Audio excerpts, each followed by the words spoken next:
Folks, it ain't about that. It ain't about the guy who drives by in a clean car when you're dirty. It's not his fault. It's you should figure out how to be clean. You should figure out how to do a job that doesn't involve you walking in mud all day. And that's possible because somebody else has done it. I don't buy the idea that, you know, the society the way it is right now, it has to be this way. Someone's always going to have to work at Burger King. Someone's always going to have to... I don't buy that. I think people are pretty fucking flexible. If you look at the broad spectrum of humans and human behavior from different cultures all over the world, it's pretty obvious to me that there's a lot of different ways that people can act. We don't have to have fast food workers. We don't have to have people who work shit jobs. We don't have to. We just need to figure out how to restructure society so everybody somehow or another plays a part, has something to contribute, has something to share. I mean, that's what a real society is supposed to be like. I give you some coconuts, you give me some fish. You know, we make a deal, and you do it back and forth and left and right. And when there's nothing to contribute, then you start looking, the president needs to give us jobs. We need jobs. So instead of something to contribute, you just find something to do with your time. And then it becomes about doing that more than it becomes about finding something to contribute. So society gets wrapped around becoming a part of a machine. Society, instead of becoming a bunch of individuals that are expressing themselves in unique ways, and everybody sort of borrows and shares and sells this and you sell that, and we all sort of figure out how we can contribute in a society, we got sidetracked and diverted into these boxes that they call companies and corporations, and we got stuck into these containers that they call cubicles or offices, and we got forced into this system. So our time, instead of it being invested in making pottery or fixing cars or doing something where you have a passion or you have some sort of a connection to, instead of that, you've sold your life to sit in a box and work for a machine, an uncaring machine that demands productivity. It doesn't understand you. It doesn't want to understand you. It has a bunch of very strict things in order to keep the humor at a minimum in the office, just in case one of you fuckheads says some stupid sex jokes that gets them sued and they have to give somebody $1 million. So get it together, and this is your life now.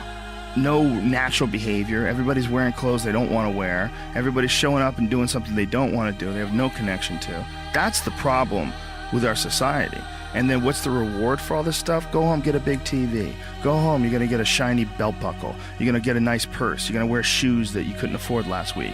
You're going to get that dream car. And every week we're chasing down this new object. And every week we're trying to fill this hole in this sad shadow of a life that we've been left with after work.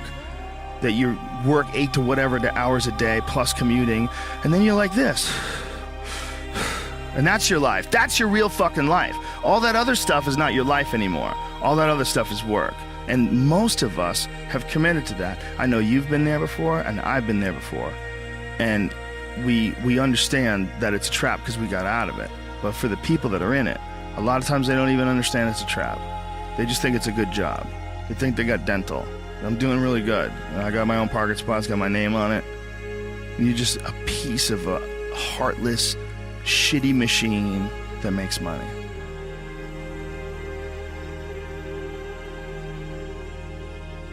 But don't you think you have to go through all that just to figure out what you want to do? Because no, I mean, I think I did, but I don't think you have to. Look, I did, but when I became a comedian when I was 21, I was 100% convinced that I was going to be a stand-up comedian for the rest of my life. Like, I didn't need to worry about what was next. I was like, this is what I'm doing. Like, I don't want to do anything else. Like, this is what I'm doing. Once I found it, I was good. All the jobs were just to feed myself while I was trying to make that work. But it's, to get one and commit to it and have it become a part of your life becomes really problematic. Because if you were a dirtbag like myself, who drove limos and did construction and did all these, almost kind of temporary jobs that a lot of people drift in and out of, there's nothing expected of you. But if you get hired by a major corporation and become a big part of their program, like let's say you're also an animator and you get a gig. Like I have a friend who was an illustrator and he was working for Nickelodeon and he got fired and he was panicking and he was like, shit, I don't know what the fuck to do. He's like, I gotta figure out another job. So he started making paintings and selling his paintings. It was the greatest thing that's ever happened to him. Now his name's Todd White. He's a super successful artist. He makes like this kind of martini style, like cocktails from the like cocktail parties from the 1920s, like those cool kind of cartoonish martini glass things.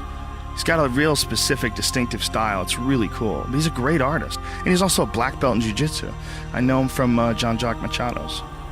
He's a great guy, but it was an opportunity for him to lose a job, and even a job that he loved as an illustrator. But, I'm sure he'd much rather do what he wants to do and do what's going on in his mind. Oh, that's cool stuff. Oh, he's really cool. He's badass. And he's a great guy, too. Very cool guy.